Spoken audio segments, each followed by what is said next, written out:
Welcome to the last day of your fiber bootcamp. Today, what you'll learn is how to take your weaving off of your loom and how to attach these final pieces at the end. They're called the tassels. As you can see, I've already done a couple of them here at the top, but just a quick note, I haven't finished weaving yet. So let's just pretend that this is all woven down here. We're going to focus mainly up here today. So for your tassels, you may pick one color. Doesn't matter what color you pick, it can be any color you want. And you're going to get a certain length from Mr. I. What you need to get, in addition to your yarn and your weaving, is a ruler and some scissors. The first step that you're going to want to do in creating your tassels is to get your yarn on your ruler and measure 4 inches. Okay? Once you've measured 4 inches, it doesn't need to be exact, it can be close. Snip off a piece, and then you're going to take it to your weaving. To take off one of these loops to stick in your tassel, all you have to do is bend a tooth back.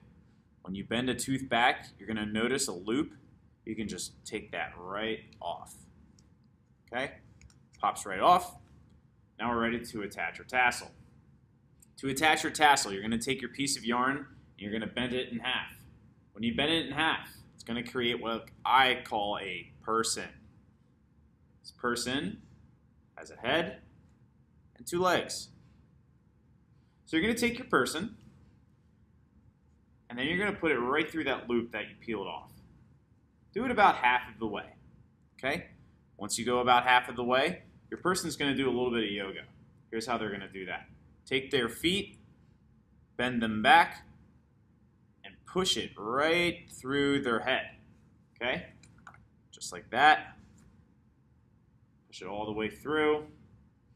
Then you're going to grab that person's feet and you're going to pull tightly.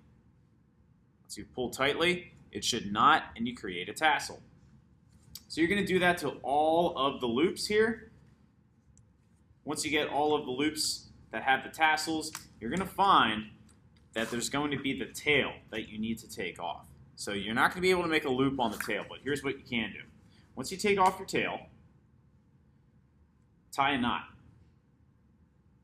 So you should have that other tail from your weaving matched up with this tail.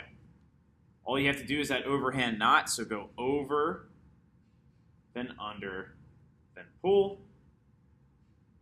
If you want to be extra certain that it's not coming off, you can do a double knot, over, then under, trying to, there we go, then pull. So that's knotted, it won't come undone. You can see all of the lovely little tassels here. Everything's pretty much finished. If you would like to trim up your tail, you can certainly do that. Just don't cut the knot. So Mr. I still has a lot of work to do down here. Remember, we're just ignoring that for today. But you can see that the top looks pretty good. Once you have done all of the tassels on the top and the bottom, this should pop right off. And you'll have a piece that kind of ends up looking like this. Your cardboard, that's yours. You can take it home, or you can donate it back to the classroom, or you could use it in another work of art. That's fine. And then your weaving, you may take with you as well. So that's the final step today. Remember, 4 inches, take off a loop, bend your piece of yarn in half to make a person. There's a big person. Stick the head through the loop. Do some yoga. Remember, feet through the head. And then pull the feet nice and tight. And it should make yourself a loop, a tassel. That's all there is today. Once you're finished, like I said, you may take your piece home and you can do whatever you'd like with your cardboard.